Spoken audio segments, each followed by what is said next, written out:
আলহামদুলিল্লাহি রাব্বিল আলামিন ওয়াল আকিবাতু লিল মুত্তাকিন والصلاة والسلام على سيد الأنبياء والمرسلين وعلى آله الطيبين الطاهرين المعصومين الأجمعين.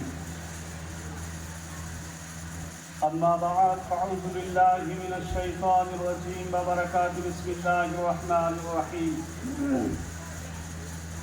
يا أيها الرسول بلغ ما أنزل إليك من ربك إلى آخر الآيات، أو كما قال رسول الله صلى الله تعالى عليه وسلم: العلي مع القرآن، القرآن مع العلي. صدق الله العلي العظيم وصدق رسوله النبي الأمين المتين المعين الكريم. نحن على ذلك لا من الشاهدين وشاكرين والحمد لله رب العالمين.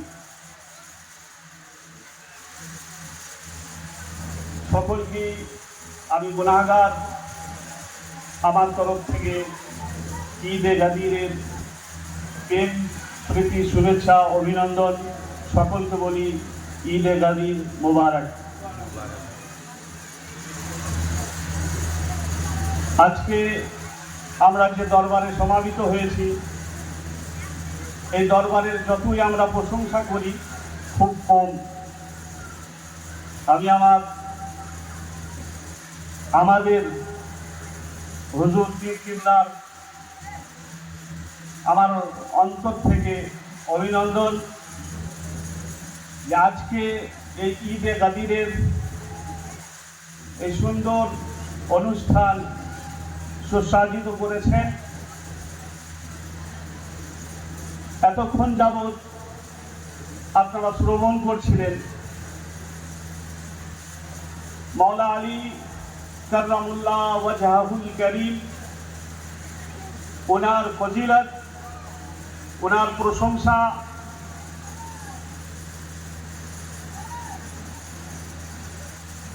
আজকে আমরা অনেকেই জানি না 18 জিলহজ ঈদে গাদির কি এবং এই ঈদে গাদিরে কি হয়েছিল এই জানি না। কেন জানি না, এর অনেক রহস্য। কেননা এই ঈদে গাদিরে ইসলামের অন্তর্নিহিত প্রকৃত সত্য লুকিয়ে আছে। যদি আপনি ঈদে গাদির জেনে যান, আপনার কাছে সমস্ত ওই হাকিকত যেগুলো আপনার আমার জানা দরকার, যে সমস্ত হাকিকত আমাদের সামনে উজাগর হয়ে যাবে। যার কারণে আজ থেকে 1450 বছর থেকে এটা ষড়যন্ত্র যে মানুষকে ঈদে গাদির থেকে দূরে রাখো। আজকে আমরা এই যে দরবারে এসেছি, এই দরবারের শুকরিয়া আদায় করি যে আজকে আমাদেরকে ঈদে গাদির সম্পর্কে আমাদের যে পরিচয় করাচ্ছেন। আজ থেকে 1450 বছর পূর্বে থেকে শুরু হয়ে আজ পর্যন্ত 90% মানুষ ঈদে গাদির কি হয়েছিল, কোন মাসে হয়েছিল, কেন হয়েছিল, এই সমস্ত হাকিকত 90% মানুষ জানে না। আমি দার্সে নিজামি কমপ্লিট করেছি।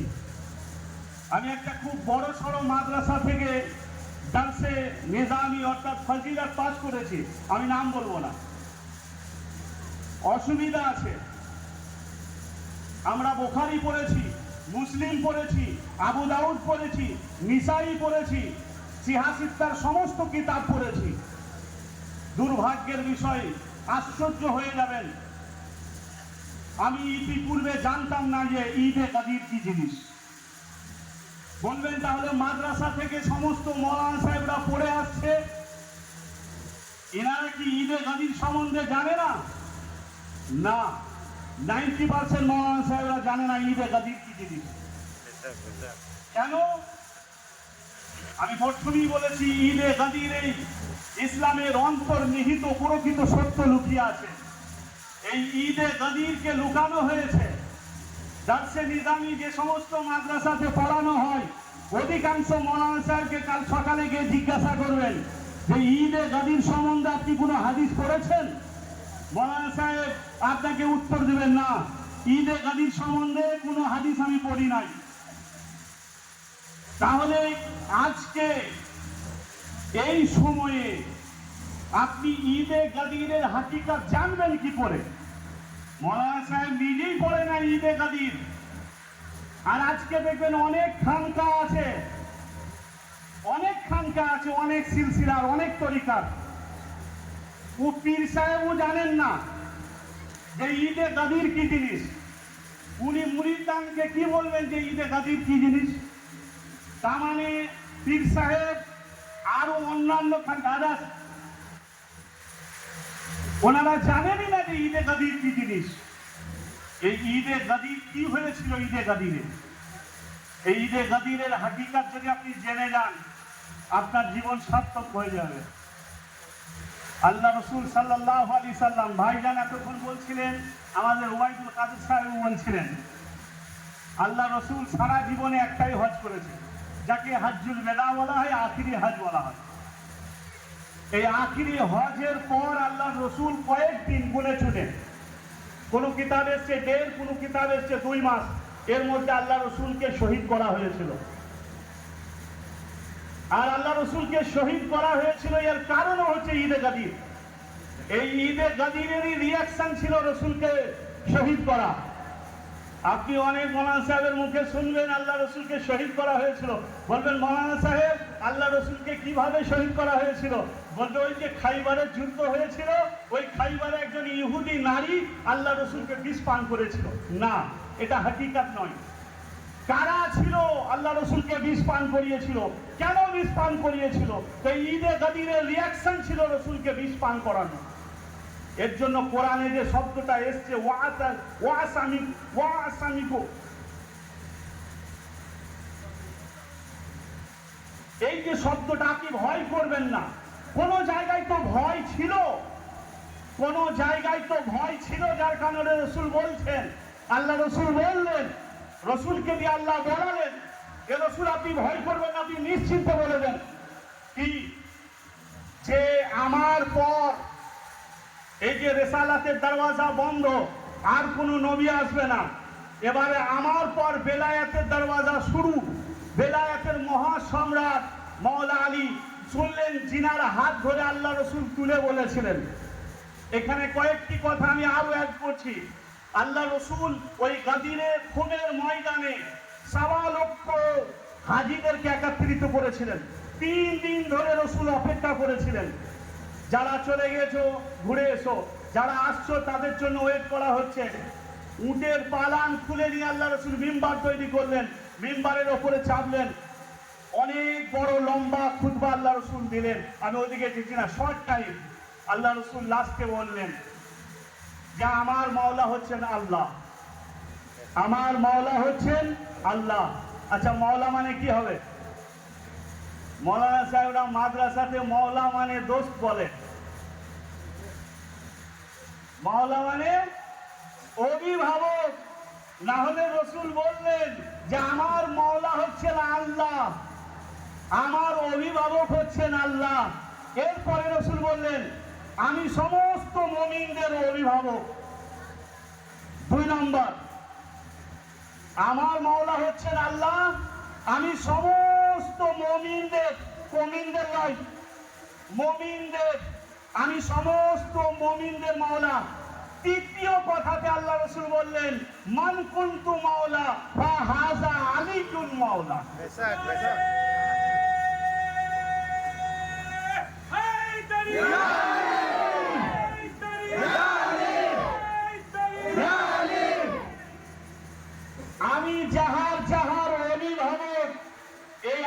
তার তার অভিভাবক। বুঝতে পারলেন? তাহলে অভিভাবক, আজ থেকে এই দ্বীন ইসলামের অভিভাবক হচ্ছেন আলী। আল্লাহ রসুল ঘোষণা করে দিলেন, সমস্ত মানুষ শুনে নিলেন। মানুষ বলতে সাহাবাগণ, ১.৫ লক্ষ হাজী সাহেব সাহাবী ওখানে ছিলেন সাহাবা, ১,২৫,০০০। এবারে ১,২৫,০০০ সাহাবা এই গাদিনের খুনটাকে পরবর্তীতে সবাই ভুলে গেলেন, কয়েকজন সাহাবী ছাড়া। কয়েকজন গুনে চুনে সাহাবী, আকালমান রাইসারা কাফিয়াস, কয়েকজন সাহাবী গুনে চুনে গাদিরকে স্মরণ করলেন, মওলাকে মওলা বলে মানলেন, অধিকাংশ ভুলে গেলেন। এখান থেকেই গাদিরে খুনকে ধামাচাপা দেওয়ার একটা নীতি রেওয়াজ শুরু হয়ে গেল। আজকে মাদ্রাসায় মাদ্রাসায় যে সমস্ত মৌলভী সাহেবরা পড়ে আসছেন, তারা গাদির সম্বন্ধে কিচ্ছু জানে না। গাদির সম্বন্ধে কোনো হাদিসই পড়া হয় নাই। এখান থেকে ওই ইসলামের অন্তর্নিহিত প্রকৃত সত্যটাকে গোপন করা হয়েছে, যে যদি এই গাদিরে খুনের ওই সমস্ত হাকিকাত যদি খুলে যায়, তো সমস্ত লোকের কাছে এই সত্যটা প্রকাশ হয়ে যাবে যে গাদির হয়েছিল কেন আর গাদির করার দরকার কি ছিল। জি, সব থেকে বেশি রাবি। ভাইজান একটা কথা আমাকে মনে করিয়ে দিলেন। আপনি এবারে বলবেন সিহাসিদ্দার কিতাব, এত টপ র্যাঙ্কের হাদিসের কিতাবগুলোতে এই সম্বন্ধে এই সম্পর্কে হাদিসগুলো নেই কেন? এই সম্পর্কে হাদিসগুলো নেই কেন? এবার একটা জিনিস আপনাদেরকে এখানে আমি বুঝাই। আল্লাহ রসুল সাল্লাল্লাহু আলাইহি সাল্লাম হাজ্জুল বেদাতেও বলেছিলেন, গাদিরে খুনেও বলেছিলেন যে আমি তোমাদের মাঝে দুটো জিনিস ছেড়ে যাচ্ছি। এর আগে ওবায়দুল কাদের সাহেবও বললেন, দুটো জিনিস বলতে তারাক্তু ফীকুম সাকালাইন, দুটো ভারী জিনিস আমি ছেড়ে যাচ্ছি। প্রথমটাতে কারো দ্বিমত নেই, কোরআন। এ সবাই স্বীকার করে যে কোরআন। দ্বিতীয়টা, এখানে মতভেদ শুরু হয়ে গেল, মত বিরোধ শুরু হয়ে গেল। কেউ বলছে রসুলের সুন্নাত, কেউ বলছে রসুল দ্বিতীয় নম্বরে সুন্নাত ছেড়ে গিয়েছেন। আচ্ছা, সুন্নতের স্বরূপটা কি? সুন্নত মানেটা কি? সুন্নত কাকে বলে? রসুলের কর্ম, রসুলের কথাবার্তা, রসুলের আদর্শ চরিত্র, একই তো সুন্নত বলে। রসুল যেভাবে খেয়েছেন, যেভাবে বলেছেন, যেভাবে চলেছেন, একই সুন্নত বলে। আচ্ছা, তাহলে রসুলের এই যে সুন্নত যদি বলে দেন, 1 মিনিটের জন্য আমি সুন্নতটাই নিয়ে নিলাম, কেননা এখানে একটা জিনিসকে লুকানো হয়েছে, যার কারণে সুন্নাতটাকে ওপেন করা হয়েছে। ওবায়দুল কাদের সাহেব বললেন না যে নবীর আলো আওলাদ পরিবার পরিজন, হাদিসে এই শব্দটাই এসেছিল যে আমি কোরআন 1 নম্বর, আর দ্বিতীয় হচ্ছে ওয়ারিসে কোরআন, অর্থাৎ আমার পরিবার পরিজন, যে সব থেকে বেশি আমাকে কাছ থেকে দেখেছেন তারা হচ্ছে আমার পরিবার পরিজন। আচ্ছা, রসুলকে সব থেকে বেশি কাছ থেকে কারা দেখেছিলেন? সাহাবারা। আরে কোন সাহাবা 40 বছর বয়সে, রসুলের যখন 40 বছর তখন এসে কলমা পড়ছেন। কোন ব্যক্তি, কোন সাহাবী 50 বছর। আবু হুরায়রা তো রসুলের 62 বছর বয়সে বা 61 বছর বয়সে এসে কলমা পড়েছেন। বিখ্যাত রাবী আবু হুরায়রা রসুলের যখন 61 বছর বয়স তখন এসে কলমা পড়েছেন। তাহলে সাহাবীদের অবস্থা বুঝতে পারছেন? তাহলে রসুলকে সব থেকে কাছ থেকে কারা দেখেছিলেন? রসুলের নিকটতম আত্মীয় পরিজন। যদি আমি বলি সর্বপ্রথম হযরত আমেনা আলাইহিস সালাম, দ্বিতীয় যদি বলি হালিমাতুস সাদিয়া আলাইহিস সালাম, তৃতীয় যদি বলি আবু তালিব আলাইহিস সালাম, চতুর্থ যদি বলি তাহলে ফাতেমা বিনতে আসাদ, যিনি মাওলা আলীর মা ছিলেন, তিনি রসুলকে কোলে করে লালন পালন করে 6 বছর বয়স থেকে পালন করেছিলেন। পঞ্চম নম্বরে যদি কারো নাম বলি তো হযরত খাদিজাতুল কুবরা রাদিয়াল্লাহু তাআলা আনহা আলাইহিস সালাম বলেন। এরপরে যদি বলেন তাহলে বিবি ফাতেমা, তারপরে যদি বলেন হাসান ও হুসাইন, তারপরে যদি বলেন অন্যান্য পরিবার আরো স্ত্রীগণ ছিলেন। তাহলে সব থেকে বেশি রসুলকে যারা কাছ থেকে দেখলেন তাদের হাদিস সব থেকে বেশি হওয়া দরকার, তাই তো? কিন্তু আফসোসের সহিত আমি আপনাকে বলছি, কালী বুখারী উঠিয়ে দেখবেন, বিবি খাদিজার রিওয়ায়াত করে একটা হাদিস বুখারীতে নেই। আবু তালিবের একটা হাদিস রিওয়ায়াত করা বুখারীতে নেই। সিহাসিত্তার কিতাব ঘেঁটে নেন, বিবি তাইয়্যিবা তাহিরা ফাতেমা জাহরা সালামুল্লাহ আলাইহা একটা হাদিস আপনি পাবেন না। তাহলে এই সমস্ত হাকিকাতগুলোকে চাপা দেওয়া হয়েছে। কার হাদিস বেশি বেশি করে নেওয়া হয়েছে? যে রসুলের 61 বছর বয়সে এসে কলমা পড়ছে, 2 বছর বেঁচে ছিলেন রসুল দুনিয়াতে, তিনার ভরি ভরি হাদিস নেওয়া হয়েছে হাদিস গ্রন্থে। এই যে রসুলের আলো আওলাদকে বঞ্চিত করে মানুষ হাদিস গ্রন্থ লিপিবদ্ধ করেছেন, হাদিস নিয়েছেন অন্যান্য সাহাবীর কাছ থেকে। আজকে এর জন্য আমাদের দ্বীন ইসলামের যত রকমের দেখবেন ফিতনা, যত রকমের দেখবেন দ্বিমত, সব এই কারণে। যদি মুসলমানরা ওই সময় আল্লাহ রসুলের পরে যদি মওলা আলীকে মিম্বারে বসিয়ে দিতেন, তো মওলা আলী বলছেন যে সূরা ফাতিহা থেকে নিয়ে সূরা নাস পর্যন্ত আমি আলী দাঁড়িয়ে দাঁড়িয়ে হুবহু বলে দেবো। আমি যে হাদিসটি বললাম, আল আলিয়্যু মাআল কোরআন, আল কোরআনু মাআল আলী। আল্লাহ রসুল সাল্লাল্লাহু আলাইহি সাল্লাম যিনাকে সব থেকে কাছে রেখে কোরআনের শিক্ষা দিয়েছিলেন সেটা হচ্ছে মওলা আলী। কিন্তু মওলা আলীকে আল্লাহ রসুল বানিয়ে দিয়ে গেলেন মওলা। পরবর্তীতে সাকিফাতে গিয়ে মিটিং করে খলিফা নির্বাচিত করে মওলাকে বর্জন করা হলো। প্রথম, দ্বিতীয়, তৃতীয় 25 বছর পরে আবার সিলেকশন হলো, ইলেকশন হলো, মওলা আলীকে সিলেক্ট করা হলো। এ বড় ইতিহাস, আমি ওইদিকে যাচ্ছি না। মওলা আলী মিম্বারে বসা মাত্র বললেন, সালুনি সালুনি কাবলা আন তাফতাদুনি, জিজ্ঞাসা করো পূর্ব থেকে নিয়ে পশ্চিম, উত্তর থেকে নিয়ে দক্ষিণ, যা জিজ্ঞাসা করবে আলীকে জিজ্ঞাসা করো, আমি এই মিম্বারে বসে বসে উত্তর দিয়ে দেবো। ইয়া আলী, নারে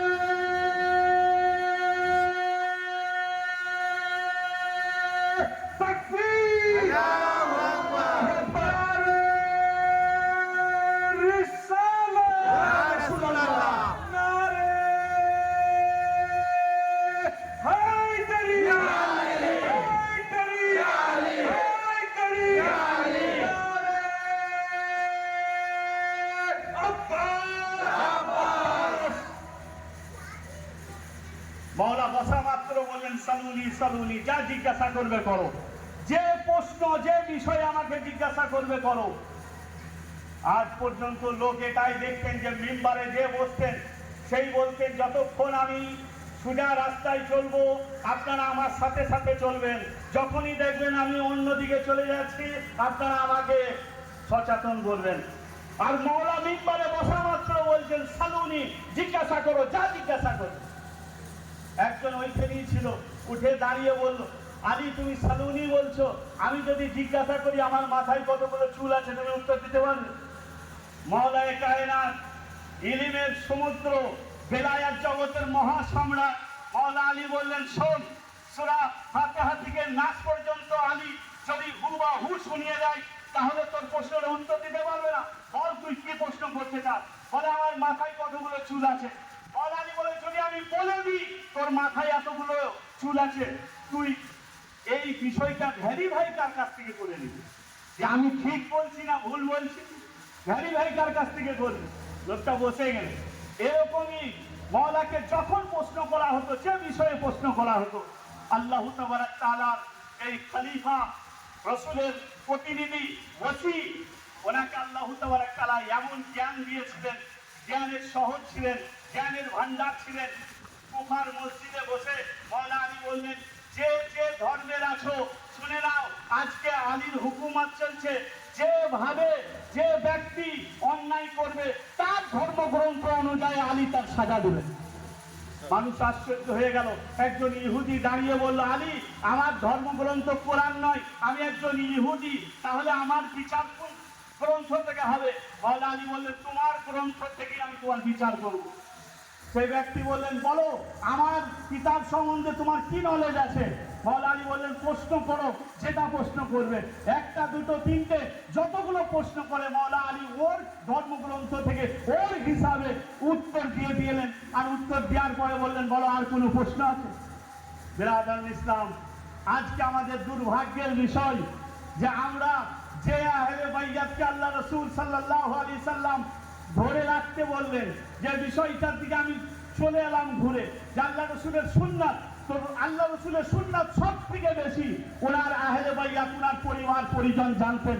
কিন্তু আজকে এখানে বলা হয় যে কোরআন এবং ধর্মগ্রন্থ, যেগুলো বুখারী বলুন, মুসলিম বলুন, এই সমস্ত কিতাবগুলো, এই দুটো জিনিস আল্লাহ রাসূল ছেড়ে গেছেন। আচ্ছা আসুন এইদিকে একবার, বুখারী, মুসলিম, তিরমিজি, এগুলো রাসূলের 700 বছর পরে লেখা হয়েছে। রাসূল দুনিয়া থেকে যাওয়ার 700 বছর পরে লেখা হয়েছে। তাহলে রাসূল কি করে বললেন যে আমি কোরআন আর 700 বছর পরে হাদিস লিপিবদ্ধ করা হবে, সেইটা দুটো জিনিস তোমরা ধরে থাকবে বলেছেন? কিন্তু এটা বলেন নাই, রাসূল বলেছিলেন এক কোরআন আর দ্বিতীয় হচ্ছে আমার আহলে বাইয়াত। কেন? না, আমার আহলে বাইয়াত এমন একটি বস্তু, আমার আহলে বাইয়াত থেকে আল্লাহ তাবারাক তাআলা সমস্ত রকমের নাপাকি, সমস্ত রকমের জুক্স, আয়াত, কমি, সমস্ত কিছু দূর করে দিয়েছেন। আমার আহলে বাইয়াতকে আল্লাহ পুরো পবিত্র করেছেন। যে সমস্ত জ্ঞানের ভান্ডার যিনারা ছিলেন, তিনারা ছিলেন নবীর আল ও আওলাদ। নবীর এই আল ও আওলাদের কাছে সমস্ত রকমের জ্ঞান ছিল, কিন্তু মানুষ রাসূলের পরে এই আল ও আওলাদকে নির্মমভাবে হত্যা করেছে। আমরা এতটুকুই জানি যে মাওলা হুসাইনকে শহীদ করা হয়েছিল, কিন্তু আপনি আশ্চর্য হয়ে যাবেন যে 14 মাসুমকে হত্যা শহীদ করা হয়েছে। 14 মাসুম, 12 ইমাম, যে তারিকাতের আমরা বলি যে 12 জন ইমাম এসেছেন, এই 14 মাসুমকে উম্মতে শহীদ করেছিল। কেন শহীদ করা হয়েছিল? এই সমস্ত হাকিকাত থেকে মানুষকে দূরে রাখার জন্য, যাতে এরা কোনোদিন অরিজিনাল ইসলাম, যে ইসলাম আজকে আমরা মাদ্রাসাতে পড়ছি, এই বক্তব্যে পড়ছি, এই ইসলাম আর প্রকৃত ইসলাম এর থেকে অনেক আলাদা, ভিন্ন। যে ইসলাম রাসূলের পরে রাসূলের আল ও আওলাদের কাছে থেকে গেছে, তার একটা ছোট্ট মিসাল আজকে আপনাদের সম্মুখে দিয়ে যায়, অনেকটা বুঝতে পারবেন। আজকে পৃথিবীর বুকে 58টা রাষ্ট্রপ্রধান আছে, 58টা দেশ আছে মুসলিম, আর 58টা রাষ্ট্রপ্রধান আছে। আমেরিকার মতো দেশ, ইসরায়েলের মতো দেশকে জিজ্ঞাসা করা হচ্ছে যে 58টা দেশের মধ্যে তোমাদেরকে সব থেকে বেশি ভয় কাদেরকে লাগে, বা সব থেকে বেশি তোমরা ভয় কাকে করো? আপনি আশ্চর্য হয়ে যাবেন। বড় বড় দেশের নাম না নিয়ে আমেরিকা খ্রিস্টান হয়ে, ইসরায়েল ইহুদি হয়ে এরা জেনে গিয়েছে যে যদি প্রকৃত ইসলাম কারোর কাছে থেকে থাকে তো সেটা হচ্ছে ইরানের কাছে। নাম দিচ্ছে ইরান। কেন না? বলছে ইরানই হচ্ছে সেই রাসূলের প্রকৃত সত্য ধর্ম। যে ইরানের কাছে ধর্ম রয়েছে, সেই রাসূলের দেয়া ধর্ম ইরানের কাছে আছে। আমাদের প্রথম শত্রু ইরান, দ্বিতীয় শত্রু ইরান, তৃতীয় শত্রু ইরান। আজকে বেধর্মী হয়ে জেনে গেল। কেন না? ইরান মিডিয়ার সামনে এসে বলেছিল আমাদের কাছে কোনো হাতিয়ার পত্র আমরা গর্ব করি না, পয়সার উপরে আমরা গর্ব করি না, দাম্ভ করি না। আমাদের একটা মাত্র, যেমন ভাইজান একটা কথা বললেন, আমার মন ছুঁয়ে চলে গেল, যে আমরা লাবারিস নয়। আমাদের ইমামরা আমাদেরকে বলে গেছেন, মাওলা আলী বলেছেন যে কবরে ভয় করবে না, আমি আলী তোমাদের কবরে আসবো, আমি আলী তোমাদের কবরে আসবো। যদি আমাকে ইমাম বলে মেনে থাকো, আমি আলী হাসরে আসবো, পুলসিরাতে আসবো, সমস্ত জায়গাতে আমি আলী তোমরা পাবে। যদি আমাকে মহব্বত করে ইমাম বলে মেনে থাকো, যদি মাওলা বলে মেনে থাকো, যদি অভিভাবক বলে মেনে থাকো, আমি আলী তোমাদেরকে ওয়াদা করছি যে সব জায়গাতে আমি আসবো। ইরান বলে দিল আমাদের কাছে টাকা, আমরা গর্ববোধ করি না, টাকার উপরে আমাদের অহংকার নেই, আমাদের একমাত্র ক্ষমতা হচ্ছে যে আমরা আহলে বাইয়াতকে ফলো করি, আমরা আহলে বাইয়াতের মহব্বত আমাদের দিলে আছে, সারা পৃথিবীর সঙ্গে আমরা যুদ্ধ করতে পারবো।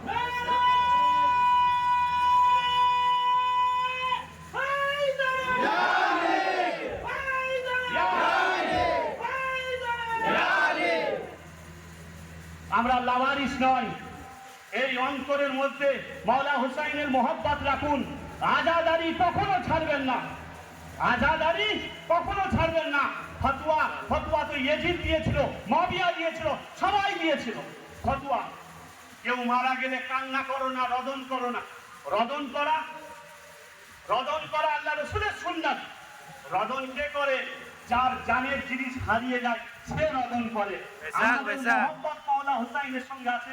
রাজা গরিব নওয়াজ হিন্দের ওলি আজমিরের ধরতি থেকে বলেছিলেন, শাহ আস্ত হুসাইন, বাদশাহ আস্ত হুসাইন, দীন আস্ত হুসাইন, দীন পানাহ আস্ত হুসাইন, সরদার নাদাদ বরদস্ত ইয়াজিদ, হক্কা কে বিনা লা ইলাহা আস্ত হুসাইন। আমাদের মোহাম্মতে আমাদের এই 14 মাসুম 12 ইমাম থাকেন, তারপরে নবীর যত এই আলা আওলাদ রয়েছেন, এই ভাইজান রয়েছেন, হুজুর রয়েছেন, সমস্ত এই আহলে বাইতের মোহাম্মত দিলের মধ্যে রাখবেন। আজকে যে গাদির, আজকে যে হাকিকত আপনারা জানতে পারছেন, ইনারই সে অনুদান, যিনি এই মজলিস সাজিয়েছেন, আমার মতো একটা জঘন্য লোককে বলার সুযোগ করে দিয়েছেন। বিরাদরান ইসলাম, এই আহলে বাইতের মোহাম্মত দিলে যার অন্তরে আছে কোনো ভয় নেই, না কবরে ভয়, না হাসরে ভয়, কোনো জায়গায় ভয় নাই। ইরান আমেরিকার চোখে চোখ দিয়ে কথা বলে, কিসের পাওয়ার? বলছে আমাদের আহলে বাইতের মোহাম্মতে আমাদের দিল অন্তর ভরে আছে, আমরা কাউকে দুনিয়ায় ভয় করি না। শাহাদাত কি দেখাচ্ছে আমাদেরকে? শহীদ তো আমাদের তকদিরে লেখা আছে। আমরা শাহাদাতকে পছন্দ করি, আমরা শহীদকে আমরা গলায় এক মিলিত হয় যে শাহাদাত আমাদের তকদিরে আল্লাহ লিখে দেয়। বেখৌফ, বেখতা, বেখৌফ, কোনো ভয় নাই। আজকে যে আমি দাঁড়িয়ে দাঁড়িয়ে কথা বলছি, এ আমার কোনো ভয় নাই। এটা একমাত্র এ আহলে বাইতের মোহাম্মত, জিনাদের মোহাম্মত আমার দিল বেবাক করে দিয়েছে। দুনিয়া পৃথিবীর পুরো শক্তিকে ভয় করি না। কেন না? আমার ইমাম আছেন, আমি লাবারিস নই। আমাকে মনে করো না লাবারিস, আমার ইমামরা আছেন আমার জন্য যথেষ্ট। বিরাদরান ইসলাম, আজকে যে জায়গায় এসছি আমরা, আজকে গাদির সম্বন্ধে যতটুকুই আমরা জানলাম, কেননা এই গাদির পুরো খুলে আপনার সামনে যদি রেখে দিই, তাহলে দ্বীন ইসলাম এমন ভাবে আপনার সামনে প্রকাশ্য হয়ে যাবে, যেরকম ইরানের কাছে হয়ে গেছে। 58টা রাষ্ট্রপ্রধান আছে, কেউ নাই, একা ইরান দাঁড়িয়ে আছে। আমরা মজলুম, যাদের উপরে অত্যাচার করবে, আমার মাওলা হুসাইন যেমন ডাকতে কারবালাতে দাঁড়িয়ে গিয়েছে, 72টা নখ নিয়ে লক্ষ লক্ষ লোকের সামনে দাঁড়িয়ে গিয়েছিলেন। মাওলা হুসাইন বলেছিলেন, আমি শাহাদাত, আমি শহীদ হয়ে পুরো ইয়েজিদিয়াতকে ধ্বংস করে দিলাম। পুরো ইয়েজিদিয়াতকে ধ্বংস করে দিয়েছিলেন মাওলা হুসাইন নিজের জান বিসর্জন দিয়ে। বিরাদরান ইসলাম, এই সেই খানকা, যে খানকাগুলোতে আমাদের এই হাকিকত, এই জিনিসের রহস্য আজকে আমরা জানতে পারছি, যে রাসূল করিম সাল্লাল্লাহু আলাইহি ওয়াসাল্লাম 25 বছর পরে মাওলা আলী যখন কুফার মসজিদে নামাজ পড়াচ্ছেন, একজন বৃদ্ধ সাহাবী মসজিদের বাইরে গিয়ে বলছেন, মারহাবা, আজকে ওই নামাজ আমি পড়লাম যে নামাজ আজ থেকে 25 বছর পূর্বে আল্লাহ রাসূলের পেছনে পড়েছিলাম। সুবহানাল্লাহ। বুঝতে পারছেন কিভাবে দিন পরিবর্তন করা হয়েছে, চেঞ্জিং করা হয়েছে? কেন? তারা কিসের লোভে এসেছিল? এরই লোভে এসেছিল। ক্ষমতা দখল এরই লোভে করেছিল তারা। বাদশাহিয়াত দখল করার জন্য এরাই এসেছিল। আবার মসজিদে মিম্বারে যখন কোনো বিষয়ে প্রশ্ন চলে আসতো, তখন বলতেন, আমাকে নয়, আলীকে জিজ্ঞাসা করো, আলীকে জিজ্ঞাসা করো। কেন? মিম্বারে আপনি বসে রয়েছেন, আলীকে কেন জিজ্ঞাসা করা হবে? বলে আল্লাহ রাসূল বলেছেন, আনা মাদিনাতুল ইলম আলীজুন বাবুহা, বলে আমি জ্ঞানের শহর, আলী তার প্রবেশ দরওয়াজা। তাহলে আলী যদি প্রবেশ দরওয়াজা ছিল, তাহলে চেয়ার তোমরা দখল করলে কেন? চেয়ার তোমরা দখল করলে কেন? এক প্রথম জন বসলেন, রাসূল যেখানে বসতেন তার নিচেই, তারপরে যিনি বসলেন তার নিচেই, তারপরে যিনি বসলেন তার নিচেই, বাস তিনজন একদম নিচেই চলে এলেন। আজও মৌলভী সাহেবরা ওই নিচেরটাতে বসে একদম নিচেরটাতে পা দিচ্ছেন। আচ্ছা, যদি আর একজন ঢুকে পড়তে এখানে, তাহলে একদম মসজিদের সাহানে বসতে হতো। আর যেদিন মাওলা আলী 25 বছর পর যখন সমস্ত মানুষ নির্বাচিত করলেন, মাওলা আলী বলেছেন, খেলাফত আমি নিতাম না। ওই সময়ে যে সাইন আমাকে দিতে এসেছিল, আমি বলেছিলাম আমার জুতো, ওই যে ছিঁড়া জুতো দেখতে, ওই জুতোর পরিবর্তে যদি তোমরা ওই খেলাফতের মসনদ আমাকে দাও, তা আমি নেব। জাহিরি খলিফা দেওয়ার দরকার নাই, আমাকে আল্লাহ খলিফা বানিয়েছেন। যার খেলাফত ছাড়া কোন তরিকা সম্পূর্ণ নয়। মাওলা আলী বলেন, ছিঁড়া চপ্পল দেখতে, যাও চলে যাও। সিচুয়েশন এরকম হয়ে গেল, এত গ্যাদারিং হয়ে গেল, এত ভিড় ভাড়। আমির আল মুমিনিন যদি আজকে খেলাফত না নেন ইসলাম শেষ হয়ে যাবে, আপনাকে নিতেই হবে। মাওলা বলছেন এত ভিড় হয়ে গেছিল, আমাকে ভয় হচ্ছিল যে আমার হাসান ও হুসাইন এ পায়ের তলায় যেন শহীদ না হয়ে যায়, এত গ্যাদারিং আমার ঘরে। মাওলা আলী বললেন আমি কয়েকটা শর্তে দিতে পারি। শর্ত মেনে নেওয়া হলো। মাওলা আলী যখন মিম্বারে গিয়ে বসলেন, সমস্ত লোক দেখছেন যে এবারে দেখি আলী কোন জায়গায় বসেন, আলী কোন জায়গায় বসেন। একজন তো বসলেন তৃতীয়তে, একজন বললেন দ্বিতীয়তে, আর একজন বললেন 1 নম্বরে। এবারে আলী কোথায় বসে দেখ। মাওলায়ে কায়নাত হায়দারে কাররার হাতে হে খাইবার নফসে নবী, নবীর নফস বলা হয়েছে মাওলা আলীকে। নফস সব থেকে মানুষের নিকটতম জিনিস। আল্লাহর রাসূল সাল্লাল্লাহু আলাইহি সাল্লামের নফসে নবী বলা হয়েছে মাওলা আলী। মাওলা আলী একটা একটা করে মসজিদে গেলেন। প্রথমে পা দিলেন, দ্বিতীয় পা দিলেন, তৃতীয় পা দিলেন, চতুর্থই গিয়ে মাওলা আলী বসে গেলেন। আর বসার পরে বলছেন সালুনি সালুনি কাবলা আন তাফকাদুনি, জিজ্ঞাসা করো, যা জিজ্ঞাসা করবে। বুঝতে পারছেন মাওলা আলী ইলমের শহর ছিলেন।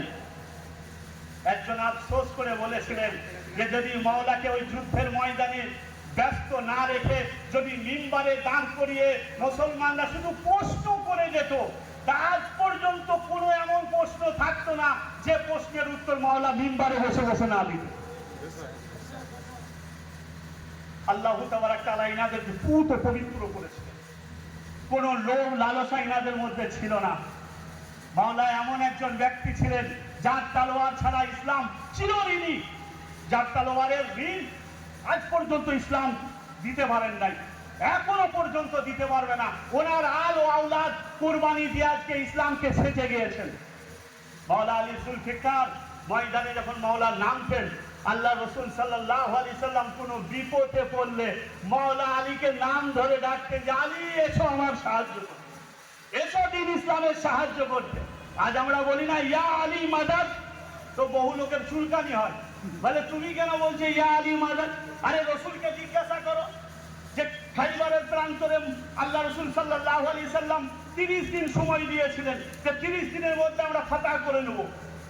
প্রত্যেক দিন একজন সাহাবীকে ঝান্ডা আলাম দিয়ে পাঠাই, ওখানে যাই, ওখান থেকে মারহাব হই করে খিমাতে এসে রেখে দিয়ে চুপচাপ, বলে হবে না ইয়া রাসূলুল্লাহ। 29 দিন অতিবাহিত হয়ে গেল। 30 দিনে আল্লাহ রাসূল বলেন কাল আমি আলাম ওকে দেবো যে ও कर्रार होगा, गैर फर्रार होगा, যে ফরার করবে না, পালাবে না। মাওলা আলীকে ডাকা হলো, তলোয়ার হাতে দেওয়া হলো, জুলফিকার আর সমস্ত দাস্তার পরিয়ে দিয়ে আল্লাহ রাসূল বিদায় করলেন, যাও আলী দিন ইসলামের সাহায্য করে এসো। কুল্লে ঈমান চললো, যাও চলে যাও। মাওলা আলী গেলেন মারহাব, ওখান থেকে আওয়াজ দিচ্ছে আল্লাহ রাসূল সাল্লাল্লাহু আলাইহি সাল্লামের এই প্রতিনিধি নায়েব যে দাঁড়িয়ে সর্বপ্রথম বলেন সালামুন আলাইকুম, সমস্ত লোকের উপরে সালাম, তোমাদেরকে আমি যুদ্ধ করতে আসি নাই, আমি আলী যুদ্ধ করতে আসি নাই, দিন ইসলামের মেসেজ দিতে এসেছি, বার্তারা দিতে এসেছি, নাও। মারহাব বলল আমরা ও দিন মানি না, আমরা মোহাম্মদের দিন মানি না, আমরা যে দিনে আছি সেই দিনই আমরা মানি।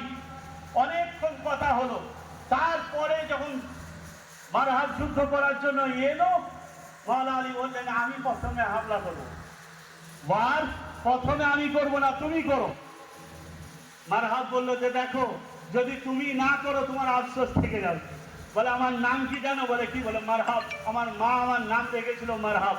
মাওলা আলী বললেন যে আমার মা আমার নাম রেখেছিল হায়দার। এই হায়দার শোনা মারহাবের হাত থেকে তলোয়ারটা পড়ে গেল। এর মা একে বলেছিল যে জীবনে সবারই সাথে যুদ্ধ করবি, কোনোদিন পরাজয় হবি না, কিন্তু একজনের নাম হবে হায়দার, যার সঙ্গে লড়বি না, যদি লড়িস তাহলে মারা পড়ে যাবি। আরবের লোক খুব গাইয়ুর হতো, সম্মান খুব এদের।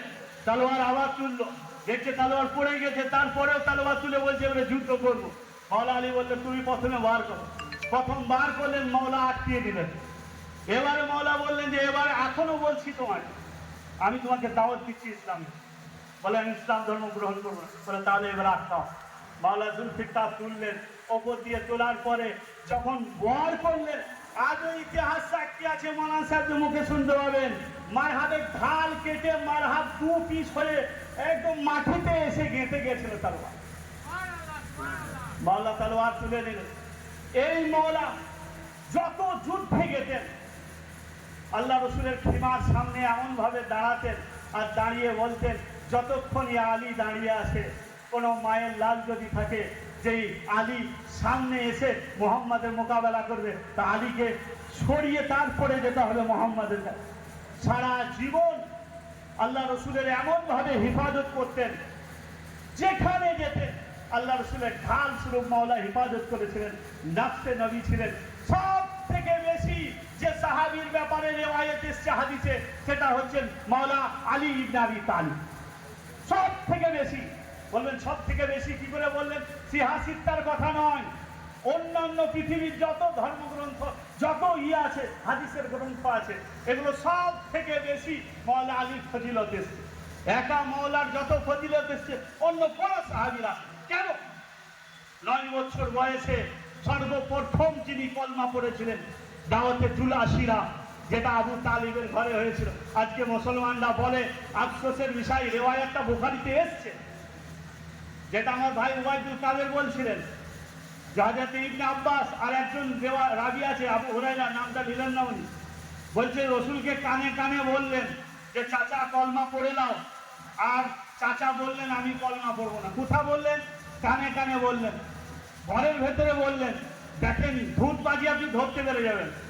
ঘরের ভেতরে বলছেন, কানে কানে বলছেন, চাচা ভাইপোর কথা হচ্ছে, আর এর রাবীরা শুনে নিয়েছেন যে রসুল বললে কলমা পড়ো, আর আবু তালিব বললেন কলমা পড়বো না। বিরাট দুঃখের বিষয়। একটা কথা আমি বলি, ইসলামের ওপরে সব থেকে বেশি সর্বপ্রথম যদি কোনো ব্যক্তি করুণা করেছিলেন, সাহায্য করেছিলেন দিন ইসলামকে, সেটা হচ্ছেন আবু তালিব। আবু তালিবের ঘর থেকে দিন ইসলাম প্রচার হয়েছিল। আল্লাহর ঘর কাবাতে বুত ছিল, মূর্তি, কিন্তু ইমরানের ঘর পবিত্র ছিল। হযরত আবু তালিবের ঘর পবিত্র ছিল। দাওয়াতে জুলাশিরা, এই ঘরেই আবু তালিবের ঘরেই আল্লাহ রসুলকে আবু তালিব বললেন, ভাইপো তুমি চালিয়ে যাও, আমি তোমার সাথে আছি, চালাও। আল্লাহু আকবার, ইয়া রাসূলুল্লাহ, ইয়া আলী, ইয়া আলী, ইয়া আলী, ইয়া আলী, ইয়া আলী, ইয়া আলী, জিন্দাবাদ, জিন্দাবাদ। হযরতে আবু তালিব আলাইহিস সালাম সর্বপ্রথম যিনি দিন ইসলামের দাওয়াত দিয়েছিলেন, তিনার নামই হচ্ছে আবু তালিব। আল্লাহ রসুলকে বলেন, আমার ভয়ে খাবার আমি করে দিচ্ছি, অর্থের ব্যবস্থা আমি করে দিচ্ছি, তোমার সিকিউরিটির ব্যবস্থা আমি করে দিচ্ছি, জান তোমার জন্য কুরবান, চালাও দিন ইসলামের মেসেজ, তুমি বার্তা পৌঁছাও মানুষ। আর আজকে হযরত আবু তালিবের নামে লিখে দেওয়া হচ্ছে ওই রাবীগুলো, আবু হুরায়রা। আর একটা রাবী কি বললেন? হযরত ইবনে আব্বাস। ওনাদের ইবনে আব্বাসের বয়স বলা হয়েছে 2 থেকে 3 বছর যখন এই ঘটনাটা ঘটে। 2 থেকে 3 বছরের ছেলে ওই সময়ে চাচার কানে কানে কথা বলা। হযরত ইবনে আব্বাস এনার সম্পর্কে এই কথাটা বলা হয়েছে। আমার মন বলে হযরত ইবনে আব্বাস কখনো বলেন না। হযরত ইবনে আব্বাসের নাম এই জন্য দেওয়া হলো যে সব থেকে ঘরের লোক। ইবনে আব্বাস চাচা, নবীর চাচাইতো ভাই, তাহলে নবীর ঘরের একটা লোককে ভরতে হবে। যেমন দেখবেন অধিকাংশ হাদিসে আয়েশা সিদ্দিকাকে বলা হয়, নবীর স্ত্রী সব থেকে বেশি জানবে। হাফসাকে বলা হয় যে নবীর স্ত্রী জানবে। আবু বকর, ওমর, ইনাদেরকে বলা হয় যে শ্বশুর, ইনারা বেশি জানবে। কিন্তু আসল ব্যাপার হলো হযরত আবু তালিব আলাইহিস সালাম এমন একজন ছিলেন, একটা ছোট্ট কথা বুঝতে পারবেন, মোহাব্বতের দাবিদার আজকে অনেক করতে পারে, অনেকজন বলতে পারে আমরা খুব মোহাব্বত করি। একটা ছোট্ট উদাহরণ দিয়ে আমি বক্তব্য শেষ করে দেবো। ভাইজানকে সামনে রেখে বলতে আমার একটু এতিকৃত বোধ হচ্ছে, তবু আমি বলি, আবু তালিব যখন আবু তালিবকে একটা কথা বলা, মক্কার সর্দাররা এসে বলবে, আবু তালিব তোমাকে দুটো জিনিস বলা হচ্ছে, এক আরবের সর্দারি তোমাকে দিয়ে দেওয়া হবে, বলে তার বদলে আমাকে কি করতে হবে? বলে মোহাম্মদের সাথ ছাড়তে হবে। বলে তারপর? বলে তাইলে তোমাকে আরবের সর্দারি দিয়ে দেবো, মেয়ে দিয়ে দেবো, খাজানা দিয়ে দেবো, চাবিকাঠি দিয়ে দেবো। আবু তালিব বললে বলা হলো? বলে হ্যাঁ। বলে তোমরা যদি এক হাতে আবু তালিবের চাঁদ দিয়ে দাও আর এক হাতে সূর্য দিয়ে দাও, তাও আবু তালিব না মোহাম্মদকে ছেড়েছে না মোহাম্মদকে ছাড়লো। জিন্দাবাদ জিন্দাবাদ। আবু তালিবকে যখন বললেন যে আচ্ছা ঠিক আছে মোহাম্মদকে ছাড়বে না, বলে না, তোমাকে বয়কট করা, সোশ্যাল বয়কট। 3 বছর ওই পাহাড়ের দিকে পাঠিয়ে দেওয়া হয়েছিল, এর সঙ্গে কেউ কথা বলবে না, এর পরিবারের সঙ্গে কেউ কথা বলবে না, লেনদেন হবে না, খাওয়া দাওয়া বন্ধ, সব বন্ধ করে দিলেন। আবু তালিব ওই ব্যক্তির নাম যিনি 3 বছর ওই 2500 হাসমি খানদানের জওয়ানদেরকে যারা রসুলকে সমর্থন করেছিলেন তাদেরকে 3 বছর সমস্ত রকমের অর্থ দিয়ে সাহায্য করেছিলেন, আর বলেছিলেন কেউ ওই ওদের দিকে যাবে না, সব মোহাম্মদের দিকে থাকো, আমি দেখে নেবো যা হয় হবে। যখন রাত্রিরে উনি ঘুমাতে, ওনার ছেলেরা ঘুমাতো, তো ওনার ছেলের জায়গাতে উনি রাত্রির বেলায় ওনাকে একটু ভয় ছিল, তো আমার মোহাম্মদকে কেউ হত্যা করে দিতে পারে, মোহাম্মদ সাল্লাল্লাহু আলাইহি সাল্লামকে।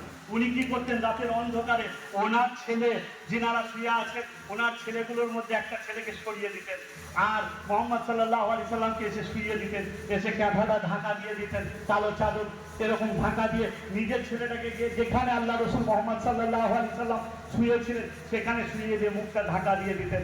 বলতেন যদি কোনো বেদিন, যদি আবু তালেবের নজর ফুটো হয়ে যদি বাই চান্স যদি কেউ হত্যা করতে আসে তা আমার সন্তান হত্যা হয়ে যাক, কিন্তু আমি মোহাম্মদ সাল্লাল্লাহু আলাইহি সাল্লামকে হত্যা হতে দেব না, দেব না, দেব না। ওয়া আখিরু দাওয়ানা আলহামদুলিল্লাহি রাব্বিল আলামিন, আস্তাগফিরুল্লাহ রাব্বি মিন